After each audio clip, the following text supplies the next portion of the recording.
আজকের ভিডিওটা যার সামনে আসবে ফট করে স্কিপ করে বেরিয়ে যাবে আমি জানি। যাই হোক, আমি এই বেগুনগুলো আজ সবজি বানাবো। তো কেটে নিয়েছি বেগুন, আলু আর পেঁয়াজ। তোমরা যে যাই বলো না কেন, আমি কিন্তু সবজি খেতে বেশ ভালোবাসি। নিয়েছি 5 ফোড়ন। ওদিকে আমার তেল গরম হয়ে গেছে, সেগুলো আমি ছেড়ে দিলাম। 5 ফোড়নটা হালকা একটু ভাজা ভাজা করার পর আমি আদা, রসুন, কাঁচা লঙ্কা আর পেঁয়াজ কুচি করে রেখে সেটা মশলা বানিয়ে নিয়েছি। এই যে হচ্ছে তার পেস্ট। এখন এই মশলাটা দিয়ে মশলাটাও ভাজবো। আর এর মধ্যে আছে হলুদ গুঁড়ো, জিরের গুঁড়ো আর লঙ্কার গুঁড়ো, সেটাও আমি এর সঙ্গে অ্যাড করে দিয়ে ভাজা ভাজা করার পর সবজিটা ছেড়ে দিচ্ছি। আর এর সাথে কিন্তু নুনটাও দিয়েছি, যেটা আমি তোমাদের দেখাতে ভুলেই গেছি। যেগুলো আছে সবই আমার নিজের আন্দাজ মতো।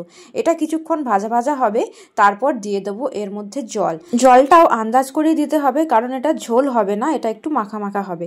আর এরপর দেবো ধনে পাতা, যেটা আমি হালকা পছন্দ করি, খুব বেশি না।